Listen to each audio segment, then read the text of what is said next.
You're exhausted, but the moment your head hits the pillow, something just switches on. You can't fall asleep. Or you wake up at 2 a.m. and lie there for hours. You've done the sleep study. You've tried CBTI, you've had your doctor run blood work, and everything came back fine. And you're starting to wonder if something is just broken. I've lived through this myself, and I now work with clients with chronic sleep issues every day in my clinical practice. The one thing they all have in common, nobody ever looked at the biology underneath their sleep problem. That's what this episode is. I'm going to show you every major biological reason your body might be fighting sleep. Your gut, your hormones, cortisol, blood sugar, and so on.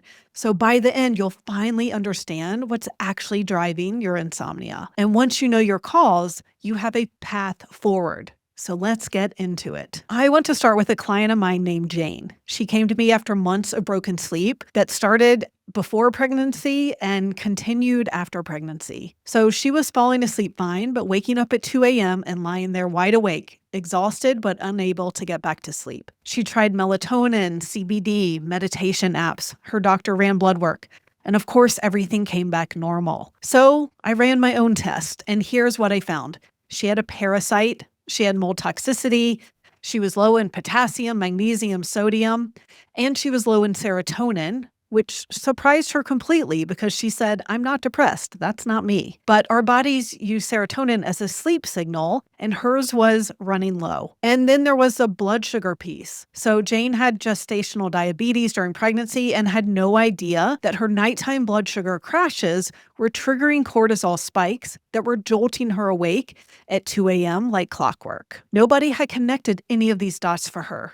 Not one doctor, not one sleep specialist. That's a problem. And that's exactly why we're here today. If you're lying awake at night and you don't know why, the answer is almost always biological. Something in your body's chemistry is out of balance. And there isn't just one thing. There are entire systems that can go wrong if you're dealing with not being able to sleep normally. So I'm going to walk you through every single one. Quick pause before we continue. If you're listening to this and thinking, okay, but how do I figure out which one of these is actually causing my insomnia?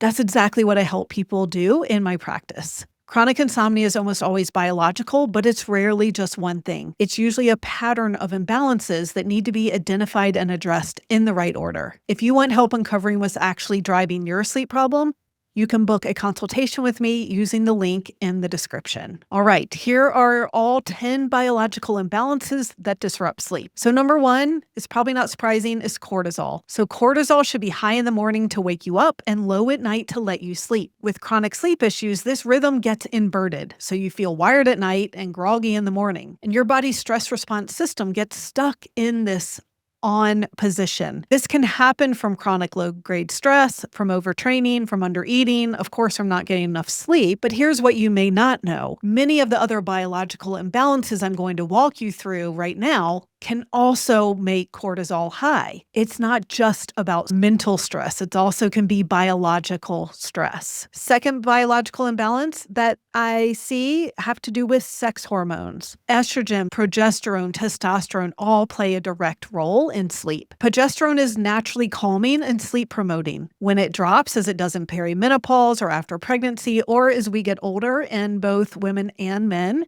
sleep often falls apart. Estrogen fluctuation drive night sweats and temperature dysregulation that can fragment sleep. Again, for both women and men. And testosterone matters too. So low testosterone in both men and women can reduce sleep quality and depth, but high testosterone can also be overstimulating and make it really hard to wind down. So hormone balance is the key here.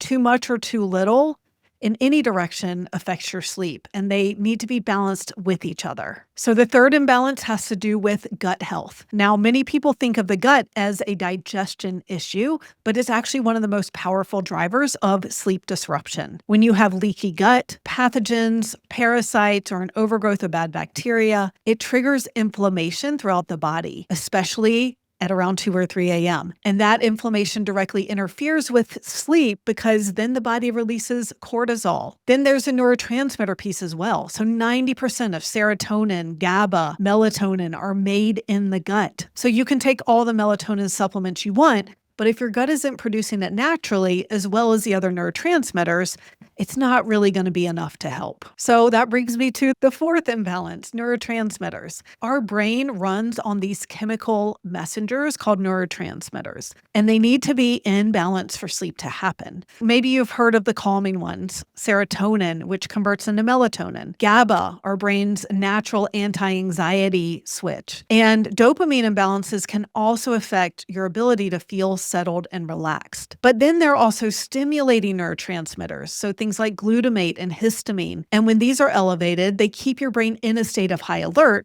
even when you're exhausted. So you can be so tired, but neurologically you're wired and your brain won't shut off. So this is why so many people with sleep issues describe lying there with a racing but exhausted mind, because the biology is pulling in these two different directions. The fifth biological thing I see is toxins. And of course, most people aren't connecting their toxic load to their sleep. And we don't even know how many toxins are in the body unless we test. So heavy metals like mercury and lead, mold toxins, pesticides, and environmental chemicals all interfere with the nervous system. They disrupt hormone production. They impair neurotransmitter pathways that our body relies on to fall asleep. Mold toxicity in particular is one of the most underdiagnosed drivers of chronic sleep that I see in my clients who have been to multiple practitioners and still haven't gotten better.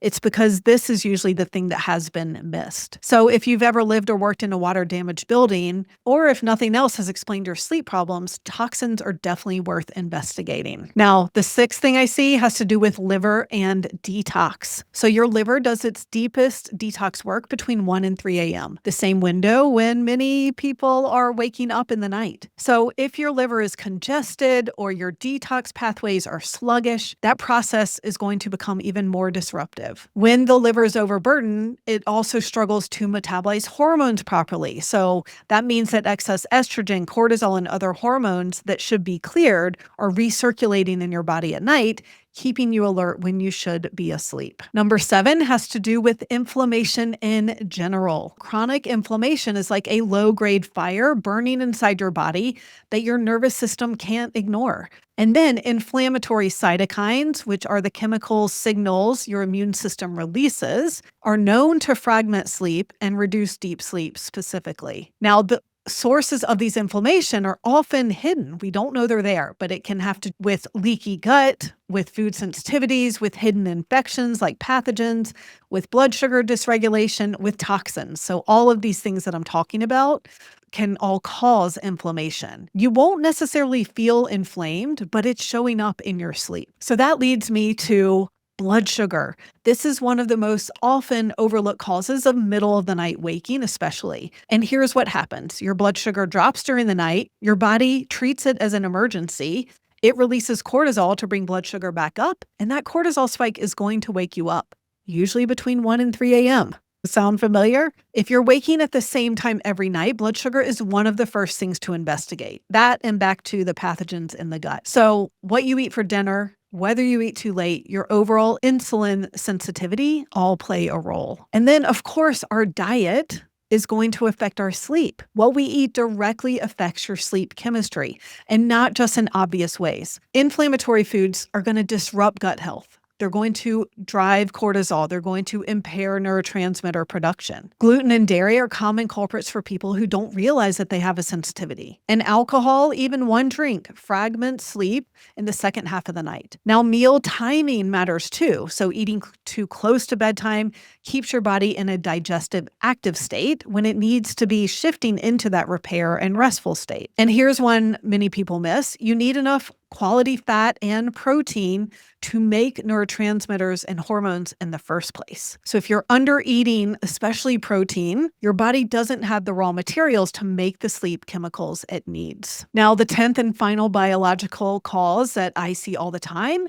has to do with nutrient deficiencies. So your body can't make sleep hormones without the right raw materials. Magnesium is essential for GABA production and to calm the nervous system, and many people are deficient. Vitamin B6 is required to convert tryptophan into serotonin. B vitamins as a whole are critical for liver detox. So again, if your liver can't clear hormones and toxins efficiently, then your sleep is going to suffer. Zinc supports melatonin synthesis. Low iron causes restless legs and fragmented sleep. Vitamin D deficiency is linked to shorter sleep duration. Again, there's so many these vitamins, minerals, nutrients that aren't optional. They are actually the biological building blocks of sleep. And if they're missing, no amount of sleep hygiene is going to make up for that. Now, I want to be clear, these are the biological causes, and they're the ones most people have never investigated. They're not the only piece of the puzzle. I also work with clients on nervous system dysregulation, on sleep anxiety, on their thoughts about sleep, because the mental and emotional side of not sleeping is real too. In fact, for many people, it's biological imbalances that created the anxiety around sleep in the first place. So it's never just one or the other. But if you're already done the mental work and you're still not sleeping, then you want to look at these biological causes next. So here's what I want you to take away from this. Every single cause I walked you through is testable. It's findable. It's fixable. The reason you're not sleeping, even after trying everything, is almost certainly not because your body is broken and can't be fixed. It's just because nobody has looked at your biology at this level of depth. So go back through that list and notice which categories resonated with you. Are you waking between 1 and 3 a.m.? Look at blood sugar, liver detox, gut pathogens. Have you been through pregnancy, perimenopause, or a long period of stress? Look at cortisol and sex hormones. Have you ever had gut issues, skin problems, or immune challenges? Start with the gut. Have you lived in a moldy building or felt like nothing has ever fully explained your sleep problems? Definitely look at toxins. The good news is you don't have to guess which one applies to you. The right functional testing looks at all of these symptoms at once and gives you a clear picture of what's actually going on in your body. Remember Jane, the client I told you about at the beginning?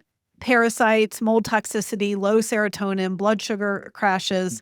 None of it showed up on standard blood work. But once we found it, everything changed. Within 3 to 4 months, she was falling asleep easily, sleeping 6 to 7 hours straight, and waking up actually rested. She told me she hosted a big Lunar New Year party for her whole family, cooked the entire feast herself, and said 6 months earlier she wouldn't have had the energy to even attempt that. So that's what finding your biological cause does. It gives you your entire life back. And if you want to hear her full story, you can watch her video right here.